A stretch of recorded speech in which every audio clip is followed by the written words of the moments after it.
मित्रों नमस्कार। मैं are Yadav Hindi Guru channel में आपका स्वागत करता हूं। इसके पहले मैंने आर ओ के क्रम में सबसे पहले मैंने आपको विलोम बताया, विलोम के बाद में विशेषण बता दिया। ये आज तीसरा टॉपिक शुरू हो रहा है वर्तनी एवं वाक्य शुद्धि का, जो कि न केवल आर ओ में बल्कि अदर वनडे एग्जाम के लिए भी बहुत इंपॉर्टेंट टॉपिक है। यहाँ से हमेशा प्रश्न पूछे जाते हैं, तो इसको आपको बहुत ही अच्छी तरह से पढ़ना है। अभी तक आप जितनी भी गलतियां करते आए हैं पढ़ने में, लिखने में, और आप देखते होंगे कि जो समाज में दैनिक जीवन में आप प्रयोग करते हैं वो बहुत गलत बोलते हैं। अब चूंकि व्याकरण शास्त्र कहता है कि हम शुद्ध चीजों को मानेंगे, आप गलत बोलते थे या सही बोलते थे इस पर मैटर नहीं करता। बात यह है कि जब भी प्रश्न, आप जो प्रश्न किए जाएंगे आपसे, वो शुद्ध शब्दों की अपेक्षा रखता है, चाहे वो उत्तर प्रदेश लोक सेवा आयोग हो या अधीनस्थ सेवा चयन आयोग हो या अदरवाइज कोई एग्जाम हो। जो अगर वर्तनी की बात किया जाए तो वर्तनी बहुत गलत लोग पढ़ते लिखते रहते हैं। हमको क्या करना है, हमें परीक्षा देना है, इसलिए हमें सुधार की आवश्यकता है। तो सबसे पहले आइए देखते हैं कि वर्तनी एवं वाक्य शुद्धि क्या चीज है। तो देखिए, वर्तनी एवं वाक्य शुद्धि को हम 4 भागों में बांट करके पढ़ते हैं। ये 4 प्रकार से प्रश्न किए जाते हैं, और प्रॉपर पीसीएस मेंस वगैरह में तो यहाँ से कई टाइप के प्रश्न किए जाते हैं। जैसे वो पूछ सकता है, वाक्यों से प्रश्न करता है कि इसमें किस प्रकार की अशुद्धि है, अशुद्धियों के प्रकार भी पूछने लगा है अब। तो हम इस टॉपिक को आप कह सकते हैं कि कई एग्जाम के लिए इम्पॉर्टेंट बता सकते हैं, क्योंकि मैं इस वीडियो को वनडे के लिए अलग से नहीं बताऊंगा। आप इसी में दोनों के लिए पढ़ लीजिए, वनडे हो या आर ओ हो, इसको मैं बहुत डीपली बताने का प्रयास करूंगा। तो वर्तनी वाक्य शुद्धि को 4 भागों में बांट करके पढ़ा जाता है, और यहाँ से 4 प्रकार के प्रश्न भी किए जाते हैं। अब प्रश्न का नेचर आप देख लीजिए पहले, कि मैंने लिखा है कि वर्ण संबंधी अशुद्धि।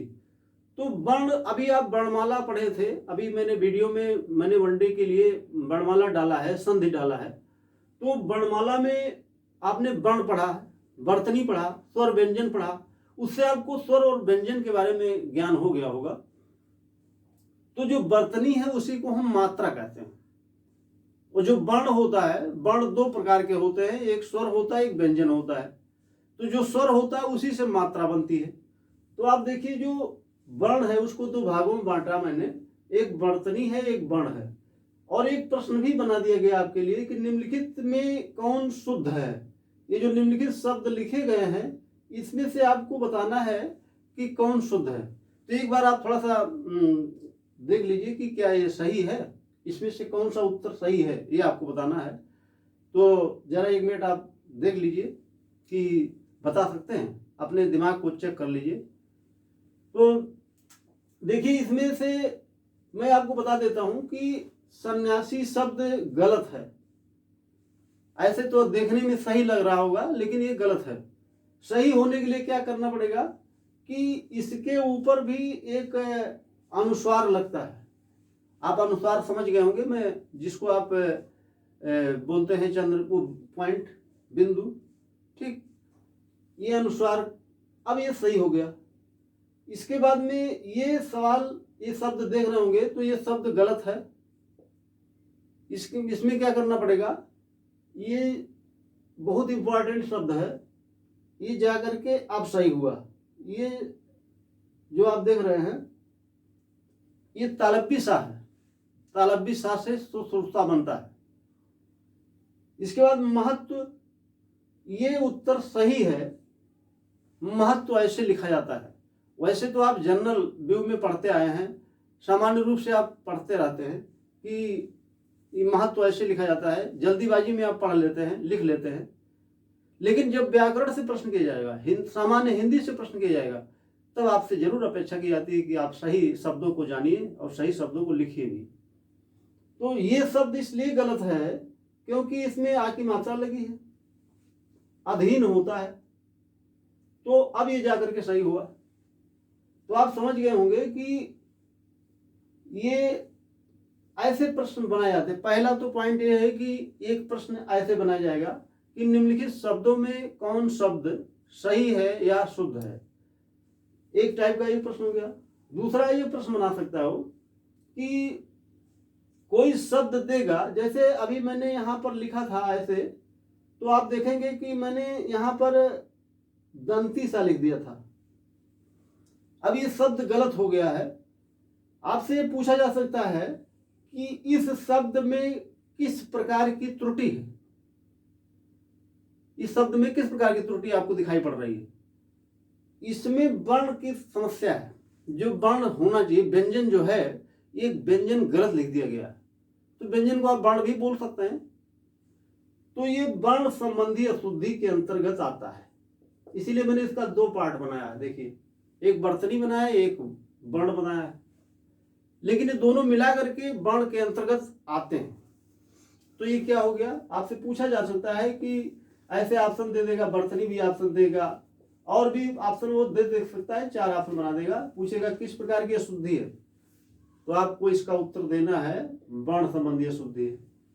अब देखिए, ये मैं यहाँ पर आ की मात्रा अगर लगा दूं और ये शब्द गलत हो गया, आपसे पूछा जाए कि इस शब्द में किस प्रकार की त्रुटि है, तो आप क्या बताएंगे। ये चूंकि वर्तनी यहाँ पर गलत लिख दी गई है इसकी, इसलिए इसको हम क्या करेंगे, इसको हम कहेंगे ये वर्तनी संबंधी अशुद्धि है।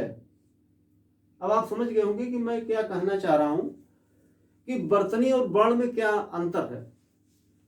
जो शब्द लिखे जाते हैं उस शब्द में अगर वर्तनी की त्रुटि है तो वर्तनी संबंधी, वर्ण की त्रुटि है तो वर्ण संबंधी अशुद्धि। तो यहां से बहुत लंबा इसका टॉपिक होता है कि आप रटते रहते हैं कि ये शब्द सही है, ये शब्द सही नहीं है। तो उसके लिए क्या है कि कुछ मैं शब्द जरूर लिखाऊंगा आपको, जिन शब्दों से आपका बेड़ा पार हो जाएगा कि उतना शब्द आप जरूर याद रखेंगे। अपने तरफ से अगर आप कुछ पढ़ पाते हैं तो अच्छी बात है, नहीं पढ़ पाते हैं तब भी कोई दिक्कत की बात नहीं है, आपका उतने से काम हो सकता है। इतना शब्द मैं लिख दूंगा। मैं इतना जरूर ध्यान रखता हूं कि सरल शब्दों का प्रयोग नहीं करता हूं, क्योंकि सरल तो सबको आता है, सरल शब्द लिखने से कोई मतलब नहीं है। तो ये आप बात समझ गए होंगे। देखिए, दूसरा पॉइंट है क्रम संबंधी। क्रम का मतलब होता है कि आप जानते हैं कि संज्ञा सबसे पहले लिखते हैं आप, संज्ञा के बाद कर्म लिखा जाता है, कर्म के बाद में क्रिया का नंबर आता है। तो ये इसका क्रम चलता है। किसी भी वाक्य में जो क्रम होते हैं ये संज्ञा, कर्म और क्रिया का रूप होता है। तो आप देख रहे होंगे कि मैंने क्रम से लिखा है। कोई वाक्य लिखा जाएगा तो इसी क्रम में लिखा जाता है। अब संज्ञा की जगह पर वो कर्ता लिख सकता है, यहां पर कर्ता लिख सकता है। अब आपको पता होगा कि संज्ञा नॉन लिविंग बॉडी है, जिसको निर्जीव बोलते हैं आप, कर्ता को हम सजीव बोलते हैं। अच्छा, इसका एक नाम और भी है, इसको हम विशेष्य के रूप में भी जानते हैं। आपने विशेष्य और विशेषण अभी पढ़ा है, तो इसका नाम एक विशेष्य भी है। अच्छा, आपने इंग्लिश में पढ़ा होगा सब्जेक्ट और प्रेडिकेट, तो उसको हिंदी में हम बोलते हैं उद्देश्य और विधेय। तो इसका एक नाम क्या है, एक नाम इसका उद्देश्य भी है। देखिए, तो इस संज्ञा के इतने नाम मैंने लिख दिया। ये रहेगा, सबसे पहले इसको लिखा जाएगा, इसके बाद में कर्म लिखा जाता है और कर्म के बाद में क्रिया लिखते हैं। ये इसका क्रम होता है। जैसे हमने कहा कि रमेश स्कूल जाता है, तो इसका मतलब ये हो गया कि मैंने बहुत ही क्रमबद्ध तरीके से लिख दिया इसको। रमेश स्कूल जाता है, मैंने बहुत ही क्रम में लिखा है। क्रम का मतलब है कि कर्ता की जगह पर कर्ता लिखा, कर्म की जगह पर कर्म लिखा और क्रिया के स्थान पर क्रिया लिखा गया। अच्छा, इन क्रम में अगर किसी प्रकार की अव्यवस्था होती, त्रुटि होती है, तो हम क्या कहते हैं कि क्रम संबंधी अशुद्धि है। ये किस प्रकार की अशुद्धि में आ जाएगा? क्रम संबंधी अशुद्धि। तो अगर हम इसको लिख दें कि रमेश जाता है स्कूल, तो क्या क्रम सही रहेगा? क्रम गलत हो जाएगा तुरंत। तो ये यहां से सवाल बहुत ही कम किए जाते हैं, क्योंकि ये बहुत सरल है, आप जान सकते हैं। लेकिन मैं आपको बता देता हूं इसलिए क्योंकि प्रश्न सरल भी गलत किए जाते हैं यदि आपने दोहराया नहीं है, इसलिए मैंने आपको बता दिया। दूसरी चीज देखिए, तीसरा पॉइंट होता है जो प्रश्न किया जाता है, वो सबसे ज्यादा प्रश्न इस अन्वय टॉपिक से किया जाता है। मैं आपको जानकारी दे दूं कि अन्वय एक ऐसा टॉपिक है जो उसका अर्थ होता है मेल। मेल किस प्रकार का मेल होता है कि जैसे संज्ञा है तो उसका क्रिया से क्या मेल होता है, कर्म है तो उसका क्रिया से क्या मेल होगा, संज्ञा है तो सर्वनाम से क्या मेल होगा, अगर पुरुष है तो क्रिया से क्या मेल होगा। ये उसके तरीके हैं कि किस तरीके से वो मेल करेगा। अगर उसमें त्रुटि होती है तो वो अन्वय संबंधी अशुद्धि के अंतर्गत आता है। तब आप लिख सकते हैं। अगर आप इसको लिखेंगे तो बहुत अच्छी बात है, नहीं लिखते हैं तो आप अन्वय लिख सकते हैं।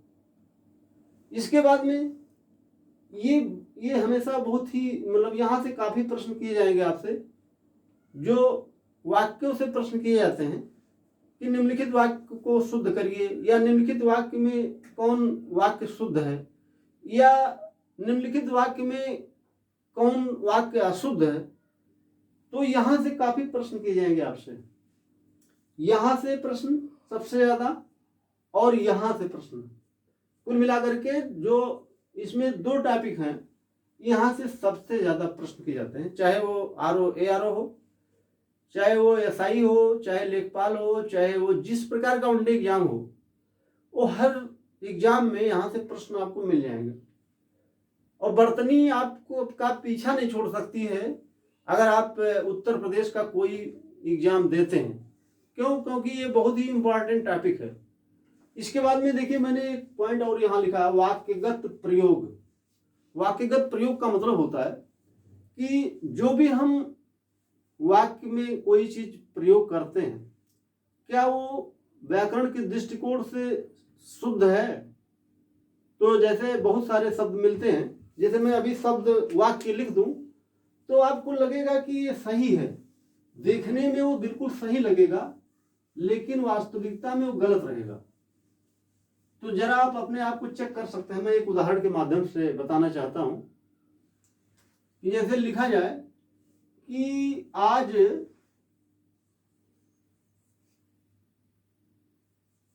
ठंडी